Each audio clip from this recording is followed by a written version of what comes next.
Hi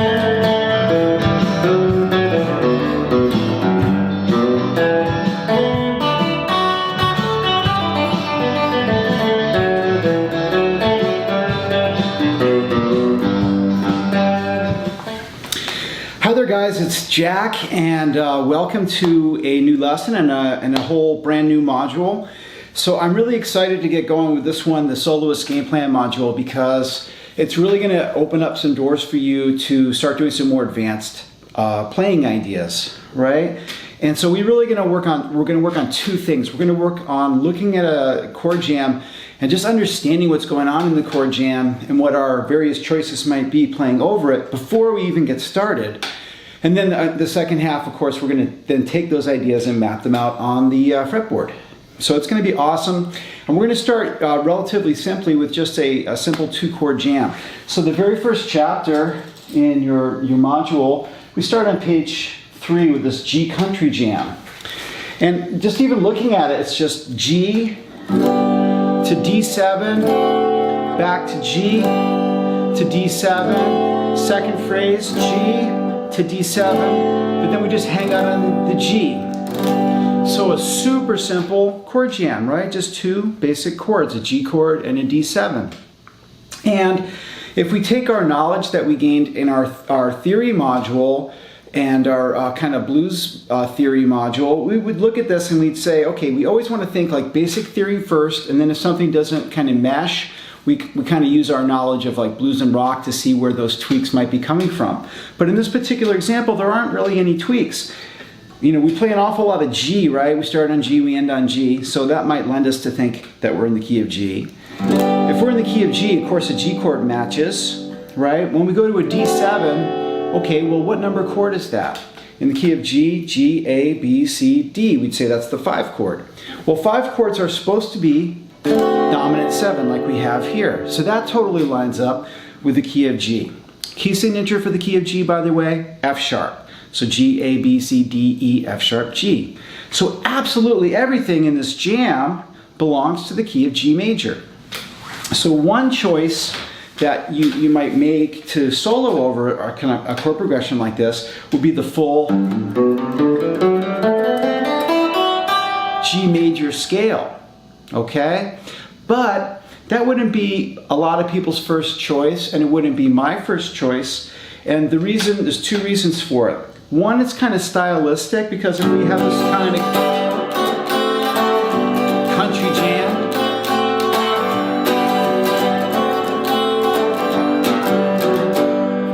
you would more often hear a kind of major blues over that kind of jam than a full major scale. So you could try the full major scale out, but I'm going to jump in with the blues scale. And the blues scale is doing a couple things for us. One, you know, it gives us the chance to play any little stylistic tricks that we know associated with each blues scale shape position.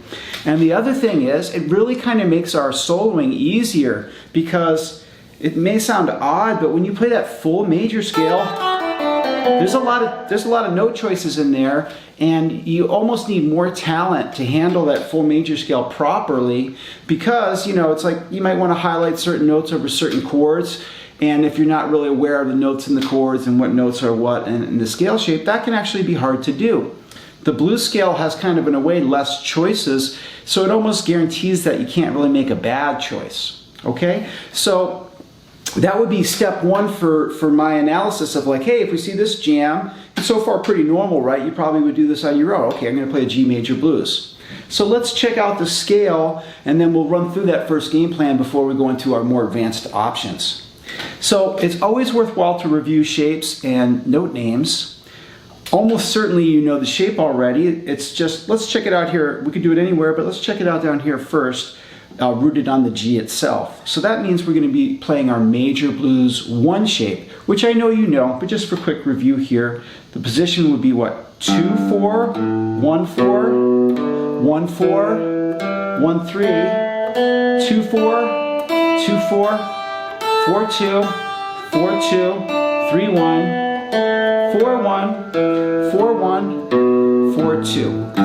Okay, So if by any chance, I know you know it, but if by any chance you need to review it to get it more solid, go ahead and pause the video and memorize that shape.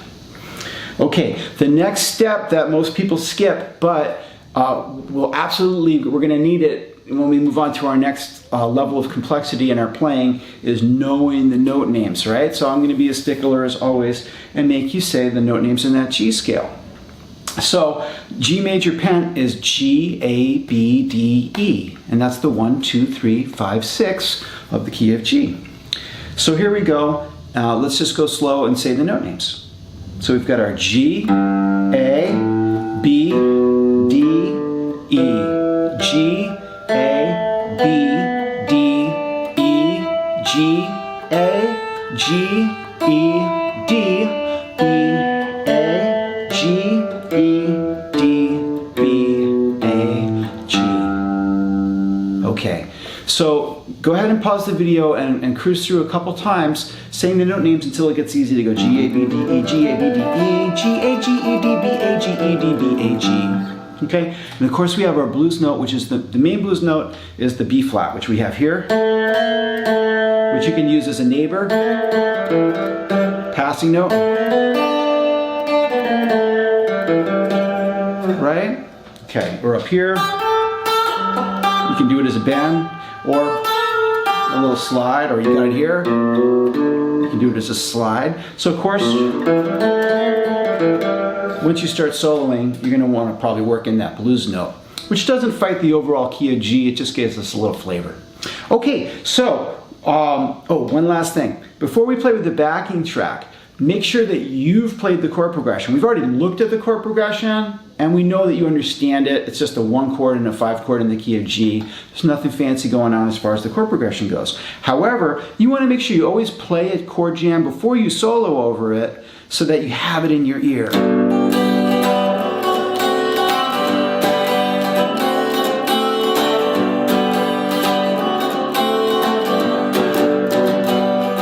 And then it would loop.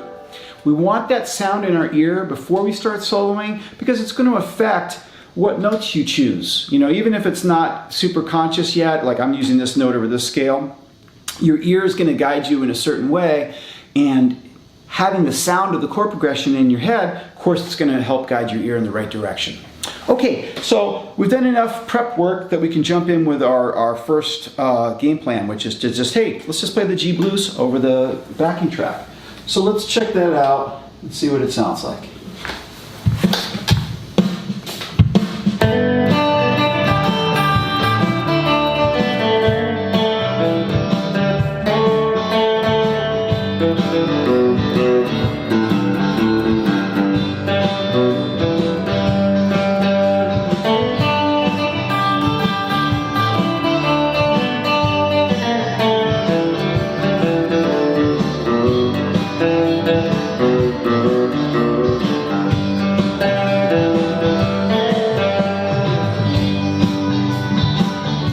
Okay, so of course it lines up because we knew it would. We knew playing this G major blues scale over a basic G major jam is going to for sure work, right? So that's a successful start. You know, we can have this one thing we can fall back on.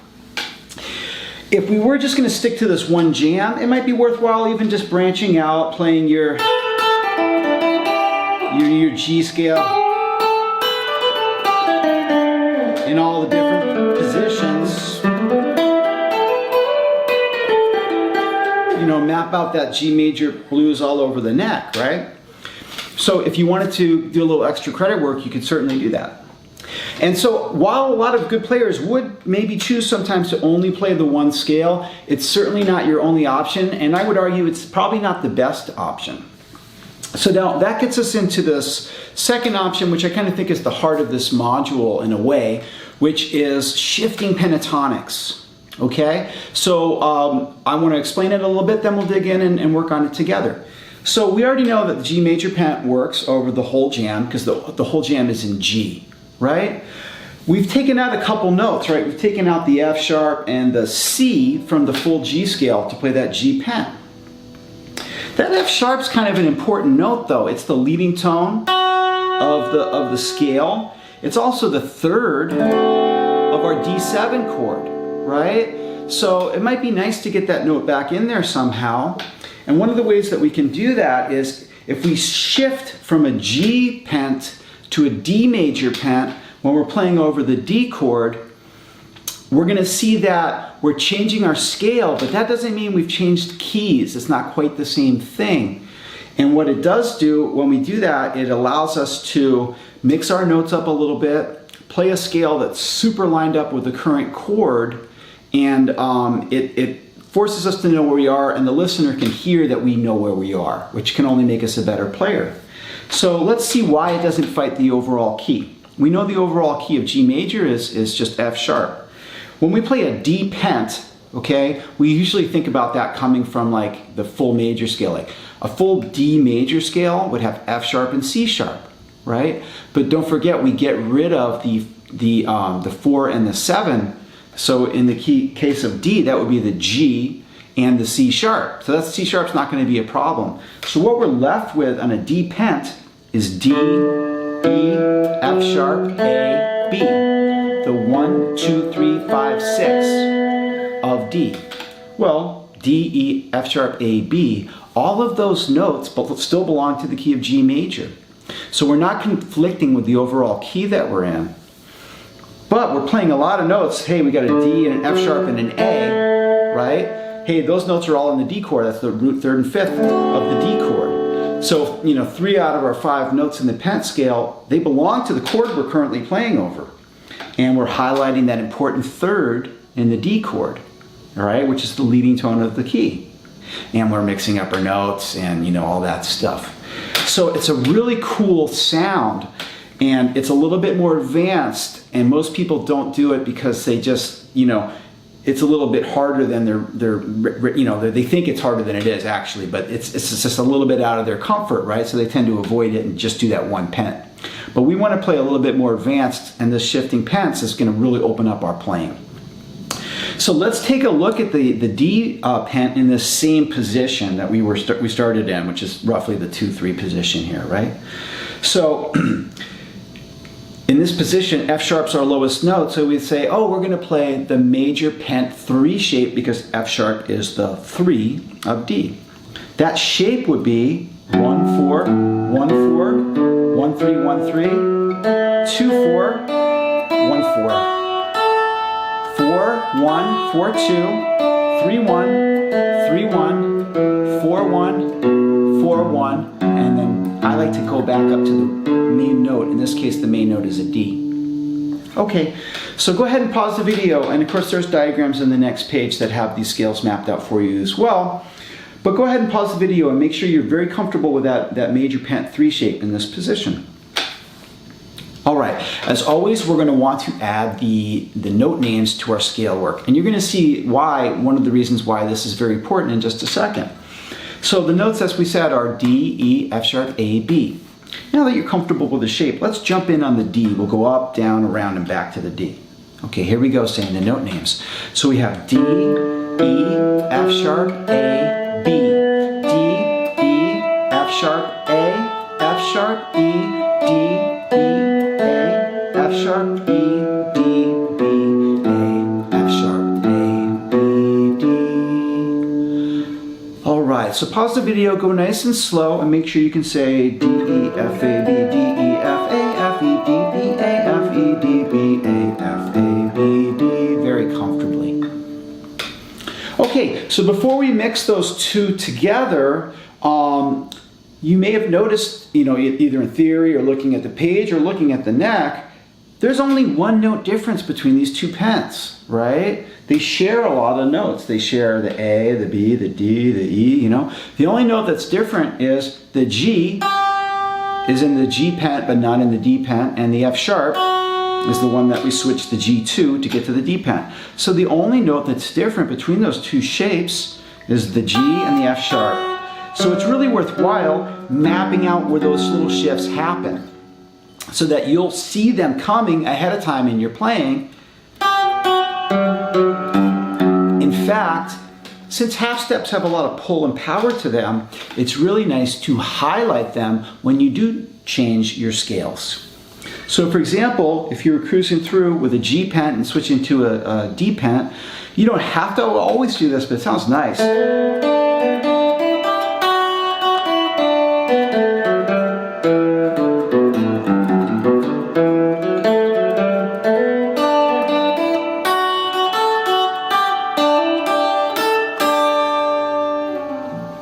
So you could hear, you know, like almost every single time I switch by half step from a G to an F sharp or back. And it kind of gives it a nice feel. It helps you kind of keep track of where you are, and it gives it a nice little, you know, half step pull feel when you do switch. So now you can see why it's so important that you know your note names, like, because otherwise it'd be very hard to know where G to F sharp is if you only have these scale shapes. And if you only had the scale shapes, you'd be tempted to just like jump to the beginning of the scale shape, regardless of whether or not that was a good note choice. But when you know what notes you're playing, you're making your decisions based on melody ideas and not like, oh, I know this position, so I got to restart it, right? So it's always a good idea. So you might want to go slow at first and just kind of play a chord, goof on the scale, play a chord, goof on that scale, back.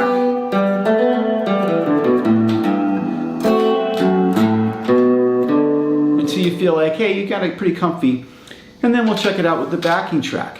Okay, so here we go. So this is really kind of the heart of what we're getting at, these shifting pents. So let's give it a shot with the backing track and see what it sounds like.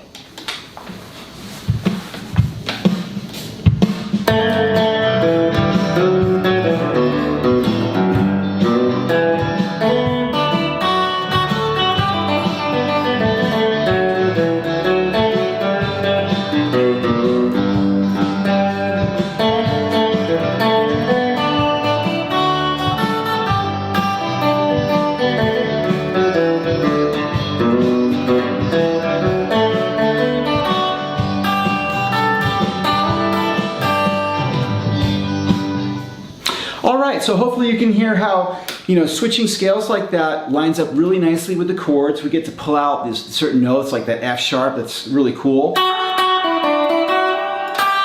You know, so it makes our melodies a little bit more interesting. We reflect the current chords that are going by. We really have to know where we are in the jam, which can only make us a better player, right? So hopefully that was fun. You know, you take a little time to work with that backing track.